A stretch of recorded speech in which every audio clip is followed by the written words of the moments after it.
So today's the day where Dodge Chargers reviews start coming out because the embargo has been lifted. And so I sat down today and watched some of my favorite channels and their take on the newest Dodge Charger. I've always been a fan of Dodge Chargers. One of my friends had a Dodge Charger. I actually reviewed it on my channel. Go take a look at that if you'd like. I love the Scat Pack and the Hellcats. They're all awesome. So I was kind of curious to see what this was going to be about. And I was going to watch a few more videos, but after 2 videos that I watched, I had enough. And let's just watch this little clip to let you guys know what I'm talking about. This is Throttle House. It's my favorite guys. All new Charger. Charger, Daytona, Scat Pack. Scat Pack. So this is an EV. Don't turn it off yet. Don't, because it sounds like this.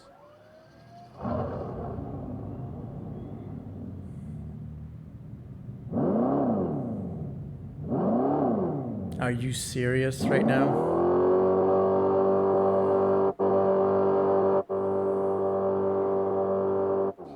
Because Are they serious with this? The Dodge Charger is initially coming out only as an EV. It's going to weigh almost 6,000 pounds. It's going to cost like $75,000. It is ridiculous. No one's going to buy. Who's that car for? And so it got me thinking, how did we get here? How did Dodge, a beloved brand amongst a lot of car enthusiasts, get to where it is today? And frankly, I went down a really deep rabbit hole that I don't think we'll have a lot of, all the time to get to today, but we are going to figure out exactly what happened and why I think Stellantis is effectively trying to kill off the Dodge brand. If you're new here, my name is Elias. You're watching The Flying Gato YouTube channel. And if you haven't yet, please go ahead and subscribe because I do these kind of deep dives. I've been starting with the Nissan and Honda possible merger. I've been looking into the financials of different car companies and things like that. And I've been really interested in seeing how things have been going. And so in today's video, we're going to really cover why Dodge went from this greatness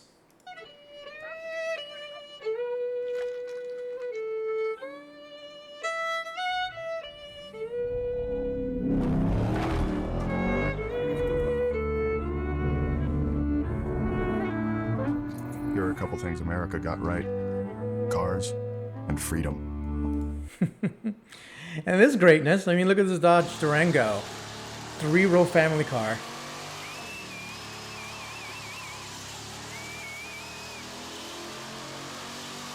Oh yeah, that's what I'm talking about. And this greatness.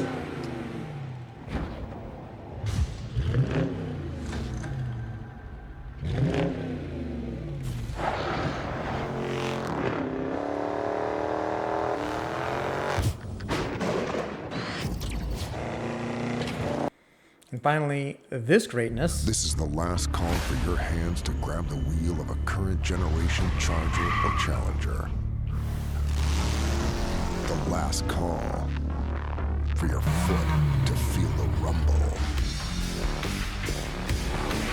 And the last call for your heart to leap into your throat. Man, that is just awesome. I can watch that all day long.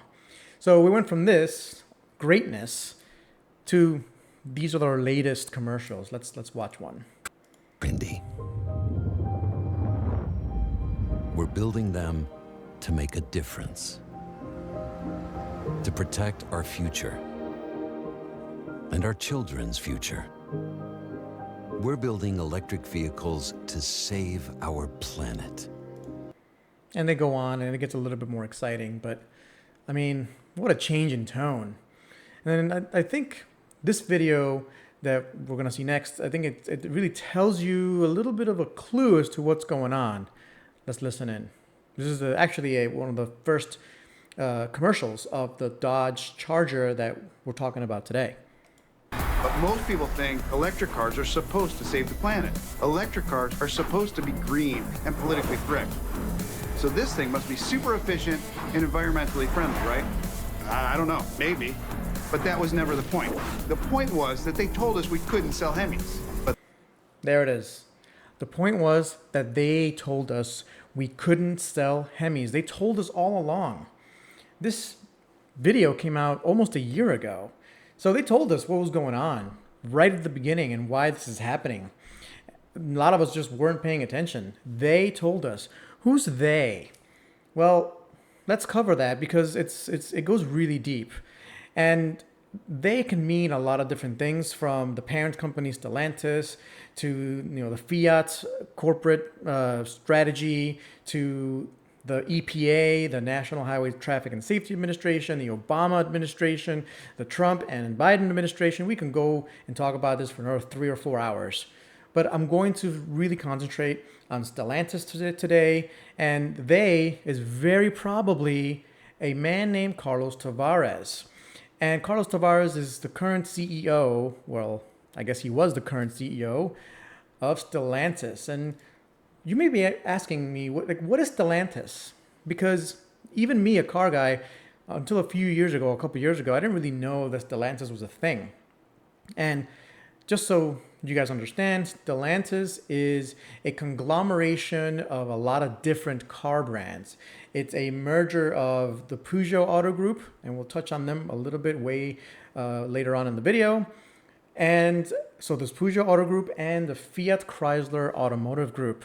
And the Fiat Chrysler Automotive Group obviously contains Chrysler, which owns Dodge and Jeep, and obviously Chrysler as well.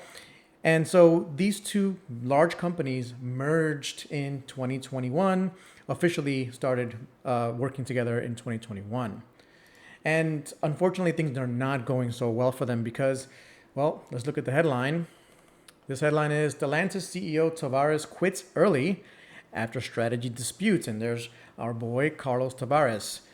Interesting fact about him, he actually worked under Carlos Ghosn of Nissan for quite a long time when Carlos Ghosn was the CEO of Renault.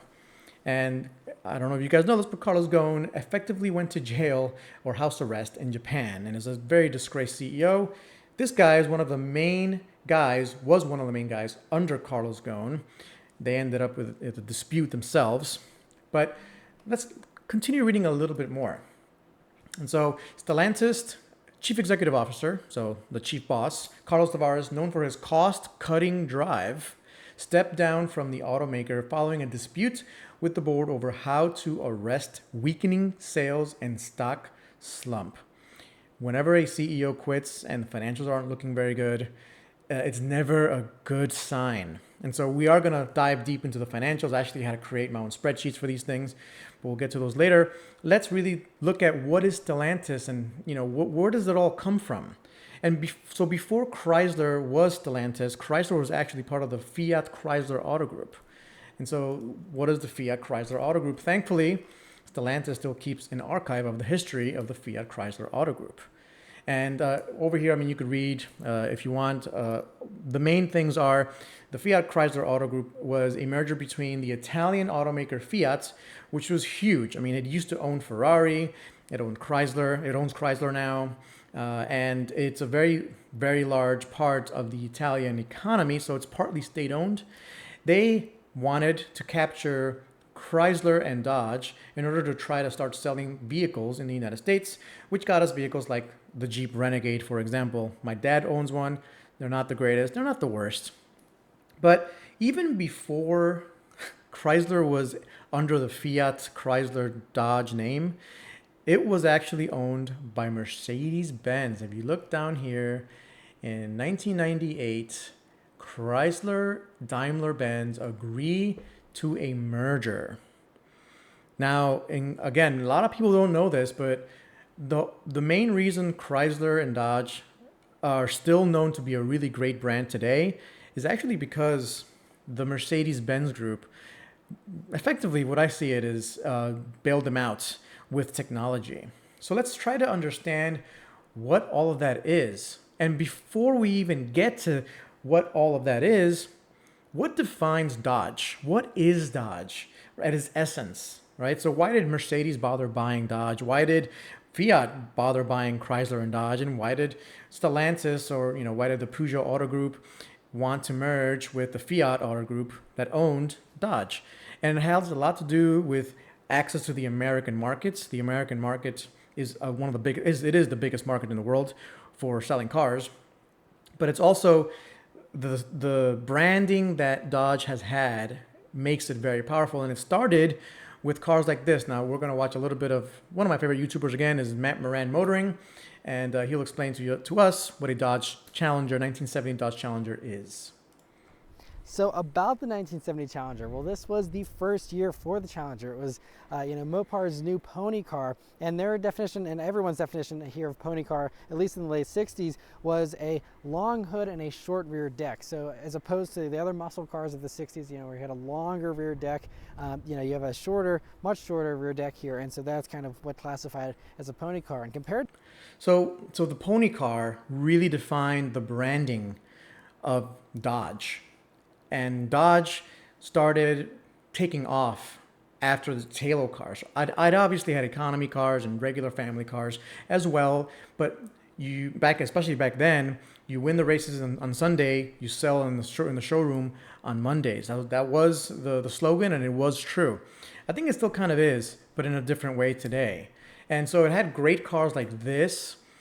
It also had this awesome Daytona, by the way, which is another great vehicle from 1969. Again, the branding of Dodge goes really deep, and it has to do a lot with this. It just sounds so good.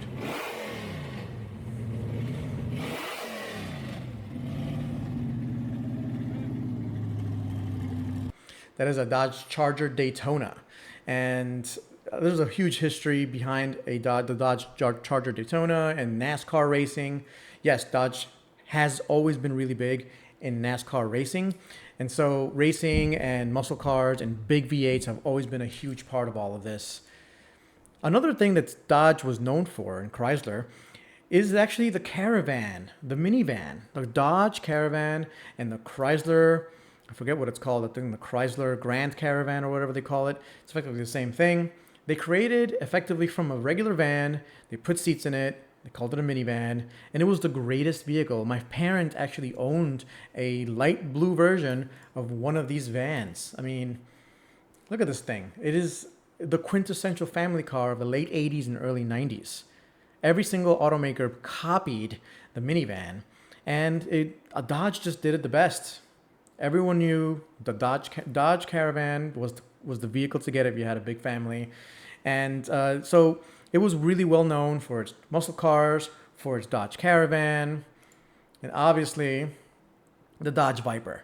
I mean, leave it to Dodge to effectively get a heavy-duty big truck engine, modify it a little bit, effectively take another truck transmission, drop it into a very low and really small chassis, and call it a sports car. That is what the Dodge Viper is. It's a V10, over 8 liters of American muscle power.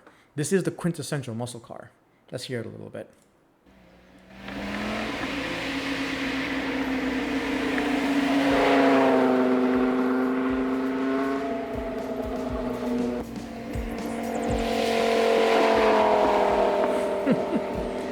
It's just iconic.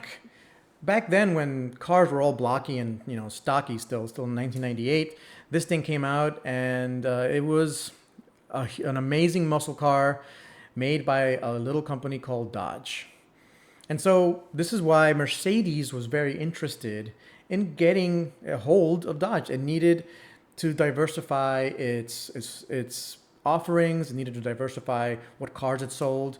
And so Mercedes-Benz in 1995 started the merger with the Chrysler Group. And they called it a merger of equals. We'll get to why it dissolved later, but together Daimler Chrysler formed a really large corporation. And as we all know, Mercedes-Benz is a powerhouse of an engineering firm. They know how to engineer extremely well. They're Germans after all, and one of the biggest German automakers out there. They're very big in Formula One. They still are very big in Formula One. But there's lots of things that the Daimler Corporation was not expecting when they got a hold of Chrysler. They thought that they were going to get a hold of a mature company that's been around for a long time. They were going to follow directions and, emerge and just basically play second fiddle to the Mercedes-Benz Corporation. But if you know anything about Americans, that is never going to happen. Americans are never second fiddle to anything. And so even if you try, they will subvert and outdo you at every corner. And because of this Daimler takeover, we got eventually the amazing cars that we got effectively today. Dodge Charger, the Dodge Challenger, the Durango, the Jeep Wagoneer, the Jeep Grand Cherokees. All of these vehicles came from Mercedes-Benz, and we can all thank this legend right here. I'm sure most of you guys don't know who this is. This guy's name is Burke Brown. Just some regular Midwestern engineer that frankly is the legend that deserves a lot of the credit for creating the Challenger, for creating the Hellcat, for creating the Dodge that we love today. Because he tells a story here about how he went and hung out with the Mercedes engineers and had dinner with them a lot, and it was supposed to be a synergistic type of thing. But effectively what it was is American engineers like my boy Burke over here going over there and saying, whoa, I like your chassis. Can we take that and use it for our cars? Can we take that and just put a engine in front of it and call it a Dodge Charger or a Dodge Challenger or a Chrysler 300? And that's exactly what they did. That's exactly what Chrysler did. And for quite a lot of reasons, it was a really good idea for Chrysler engineers to do this, because effectively what this legend stole was the Mercedes-Benz E-Class, the W211 chassis. And the W211 chassis was the underpinnings of the E-Class of the time, which was itself a chassis that was developed effectively since 1984. Right here, you see the predecessors. 1953 was the first kind of time you see the chassis being developed. But really, in 1984, it was a big redesign of the chassis. And from 1984, Mercedes improved on it more and more and more. And we got legendary cars under the Mercedes name using this, effectively the chassis that underpins all of our favorite cars from Chrysler and Dodge. Cars like this thing right here. This W124 500E. Right? This is a Mercedes-Benz with that chassis. This is before it became the W211 chassis. This is the W124 chassis. And I'm sorry about all these chassis names. All you have to know is that this was the predecessor to the current day Hellcats that we love so much. This legendary car. And so was this. This is a 2003 E55 AMG. This is effectively the Hellcat made in Germany. Let's listen to it a little bit.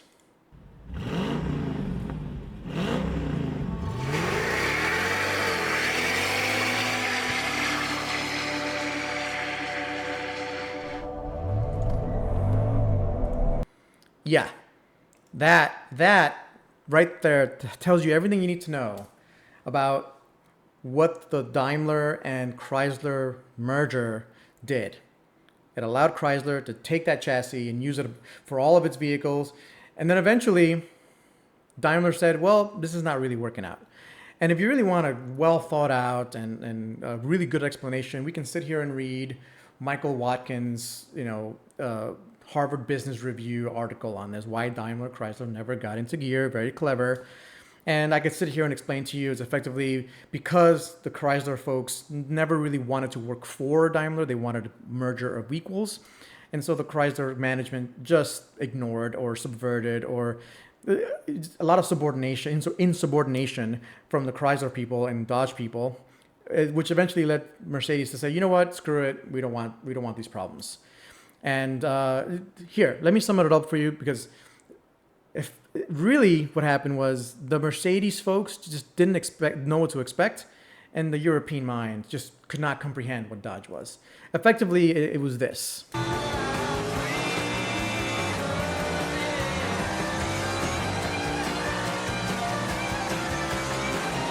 Yes, I know it's a Camaro ZL1. I own one. There's the picture of it right there.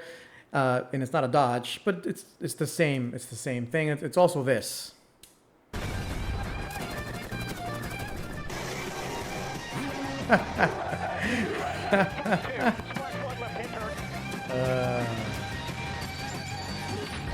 Oh, yes. And this. Three things to say. God bless our troops. God bless America.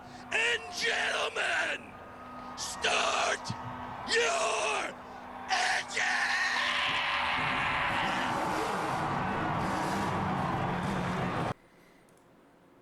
So it's for all of those reasons, the Mercedes-Benz and Chrysler merger just could not work out. And to make a long story short, Mercedes sold its shares to Cerberus Group, which is a private equity fund. Eventually, the Chrysler Group, because it still wasn't ready with its Hellcat products and its amazing chassis, the Challenger wasn't out really yet, it declared bankruptcy in 2009. So when it declared bankruptcy, the Fiat Group wanted to get into the American markets and started spending a lot of its money to prop up the Chrysler Group. And that's how we ended up with Fiat Chrysler Auto Group. And obviously it no longer really exists, but the Fiat Chrysler Auto Group, again, gave us the Renegade, it gave us Alfa Romeo. I mean, here it is. Let's go back here a little bit. So it was Jeep, Ram, the Ram trucks, Chrysler, Alfa Romeo, Maserati, Dodge, Fiat, obviously, and the Abarth, which is the little small, the Fiat 500s. They haven't really sold that well, unfortunately. The Lancias and the Fiats. They were great cars. Fiat also owned Ferrari, in case you didn't know. Now, in 2016, Fiat sold Ferrari for a lot of money and let it go public. I think it was a big mistake by Fiat. I think they were forced to do it. But yeah, this is effectively what the FCA Group was before they were made to merge with the PSA Group.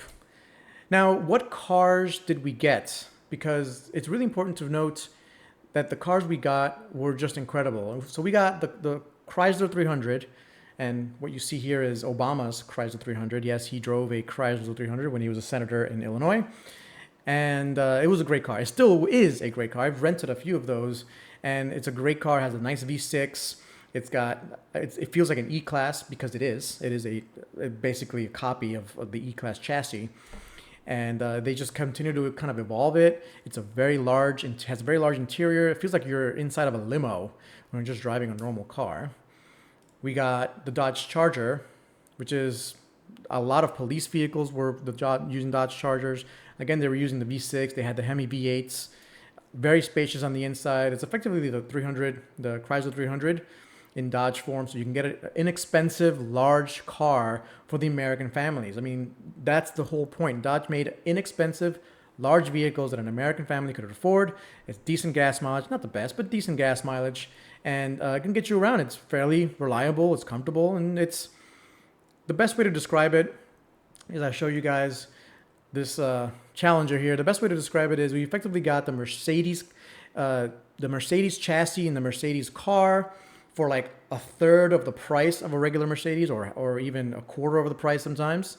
And we put an American engine in it. We put American styling on it, and that is why they sold so dang well. Now, recently, Stellantis has started to fire a lot of its people, and its finances the last 6 months have not been good. So let's dive deep into that. Before we do that, though, I have one more thing to share. So like I said, Stellantis is the merger of Peugeot and Fiat Chrysler. Peugeot is partly owned by Dongfeng. If you don't know what Dongfeng is, it's a Chinese government-owned car manufacturer. So effectively, Stellantis has a large amount of control from the Chinese government. Just letting you guys know, so you guys have that information. But we're not here necessarily to talk about that. We are here to talk about the financials. And I want to show you guys what's going on because it's a tale of two worlds, basically. And I created this from downloading different bits of information. I wanted to show you guys what I got. So I have every single month sale by brand from 2018 to 2024. Obviously, we don't have October, November, December for Dodge. And so I'm just going to show you guys what I created. And this is a lot easier for you guys to see. There we go. So first we're going to start out with Dodge, right? So Dodge on the left, if you look at their car sales, every year since 2018, they've gone down. So minus 8%, minus 37% in 2020. Obviously, that's COVID. Minus 19% after COVID. That's a bad sign. COVID should have been your worst year. 2021 being a bad year is not great. The fact that it didn't recover in 2022 tells you a ton about what's going on there. And then it got slightly better in 2023, mainly because they kept saying and reminding us, hey, it's the last time you can buy a Hemi V8. You better go out and buy it. And so that's what people did. People actually went out and bought Hemi V8s for the last time. I hope it's not, I hope it's not true. I hope that the V8 comes back, but we'll see. Jeep, also horrible sales. Alfa Romeo never had great sales. Chrysler never had great sales, and effectively they're not really a brand anymore. They don't really sell cars anymore. So let's look at Stellantis, because Stellantis is obviously the parent company. It shows you the big picture. So this is Stellantis year over year change in selling cars. And just so you know, Stellantis from 2018 to 2020, they were just a Fiat Chrysler Auto Group, because 2021 is when they merged with Peugeot. And so the downfall was big in 2022 after it became Stellantis, minus 10% for the entire Stellantis group. That is awful. And then in 2023, minus 2%, they're not improving. And they're on pace, like I said, we don't have the last 3 months of data, but they're on pace to basically finish the year between 750 and 800,000 sales. And that's a lot worse than they did last year. And so that to me sounds like they're doing horribly financially. But that's actually not true. If you look at Stellantis, and I'll explain what this is. This is the revenue. I effectively took the revenue and gross profit and operating expenses and put it on a graph, and I did my own formula to do the gross margin percent and the percent expense of revenue. And what you see here is very interesting, because I'm going to highlight these two things. And again, this goes from right to left. So 2014 is on the right, 2023 is on the left. And if you look at revenue from 2017 to 2018 went up, 2019 went down. It's not great. In 2020, it was COVID, it went down a lot. 2021, it skyrocketed. Revenue skyrocketed. But if you go back to the sales in 2021, they went down 6%. So they sold less cars after the merger, right? So the merger happened January of 21.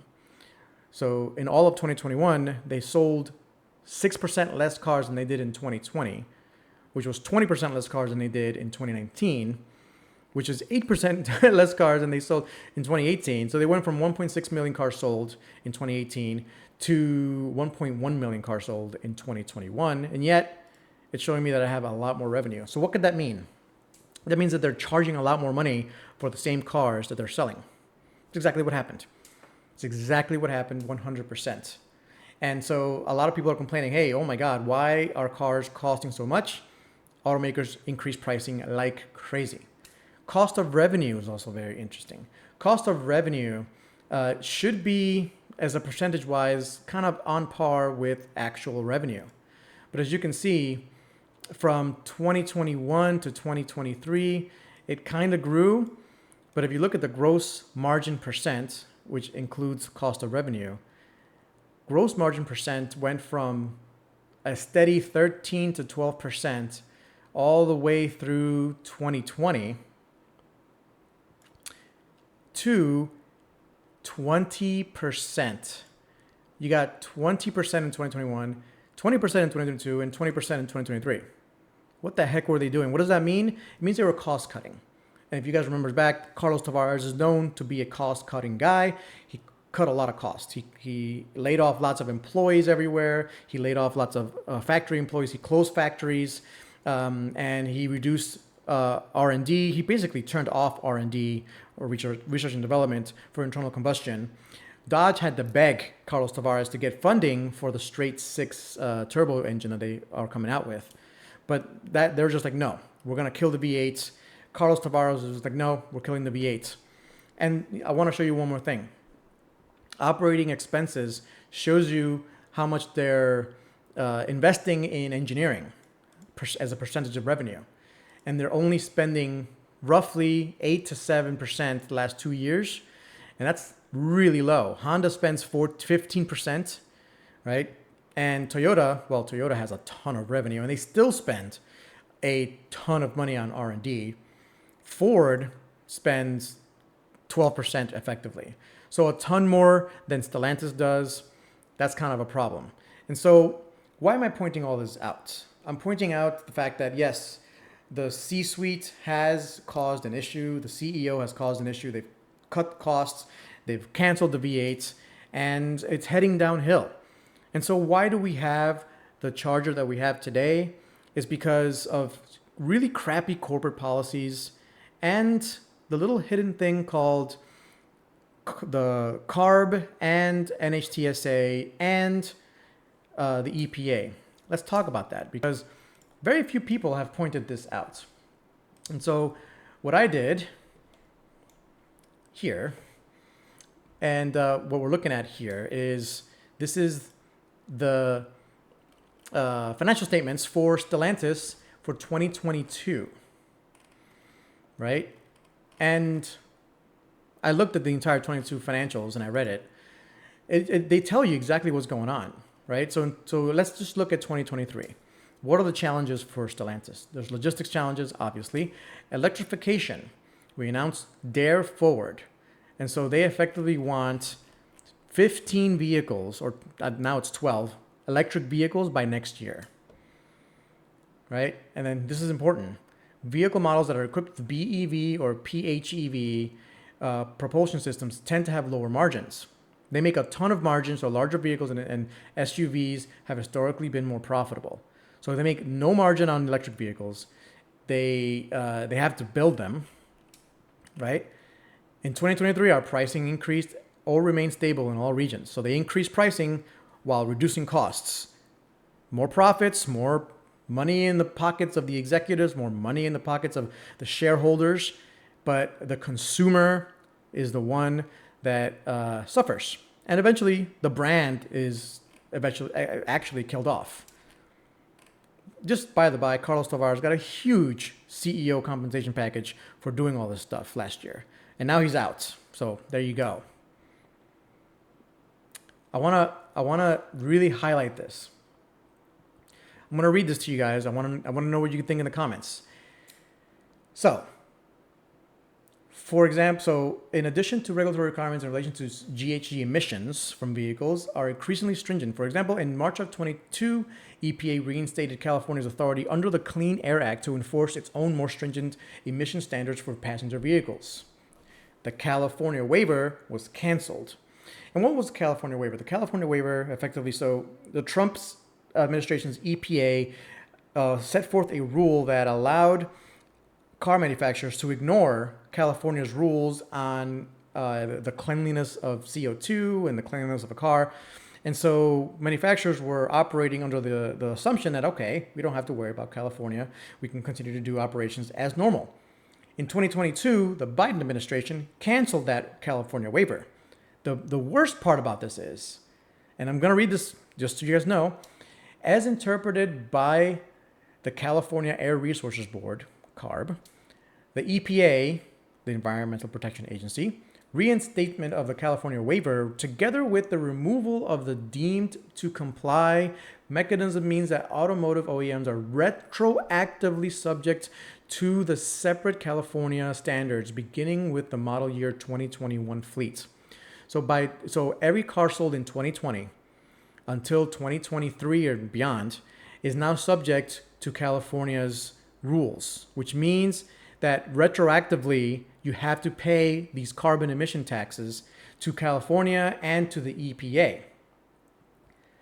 to put it into context, like individual context, if you pay taxes, and I think probably all of us do, it's like the government saying, hey, by the way, we're going to go back in time like 4 years and we're just going to raise the income tax. We're going to raise the income tax by another 5%. And you're going to owe us those back taxes. Oh, and by the way, we're going to put penalties because you didn't pay us those back taxes back then. Even though the rules were the rules, right? The rules were what they were. We're going to change them today. And retroactively, you owe us, let's say 20 grand a year. Pay up or go to jail. And that's what they said. That was what California and the EPA and the government told car manufacturers. So what I'm saying is the V8 engine became a really costly line item for someone like the CEO of Stellantis looking for cost-cutting measures. The first thing you're going to do is cut these crazy emission stuff. It pisses anybody off to see this kind of extortion happen. And so I understand. I get why Carlos said no more V8s. But I don't think that's the way to do it. In my opinion, I think if you have any standing in the economy, if you're a big automaker or a big corporation, it behooves you to go and fight these insane laws being hoisted on the American consumer. Because at the end of the day, who pays those fines? It's not really Stellantis. It's the American workers that work on these factories. It's the American workers that keep losing their jobs because of these things. It's the American consumer trying to buy a regular car to go grocery shopping with. We end up paying for all of this at the end, and we end up suffering. Who doesn't suffer? Someone like Carlos Tavares. He's got his millions of dollars. He's got his super yacht. He's got his whatever he wants and can fly his private jet anywhere he wants. He doesn't care. None of these executives care. It all comes down and affects us. And we end up all the way back to the Dodge Charger. The Dodge Charger is an insane car. Why are we doing this to ourselves? We end up with a Dodge Charger electric car that no one's gonna buy. No one's gonna put this in their garage. There's gonna be 3 people that buy them, right? And it's only people that really like electric cars and really want a muscle electric car. Which there's 3 people in the United States. I don't personally know anybody that would even consider something like this. And so I don't know what this Charger's about. I think and I hope America's going a different way. Let me know in the comments what you guys think about the future of Dodge. I think Stellantis has done a really bad job at managing them. I think the financials show a story that's quite compelling. Cost cutting, increasing prices, and just the unwillingness to fight the bureaucracy, right? So all right, let's just kill the V8s. It's like, well, you're killing Dodge. Dodge is known for its V8s. I'll leave it there, guys. Let me know again in the comments. If you haven't yet, please go ahead and subscribe, and I'll catch you guys next time. Peace.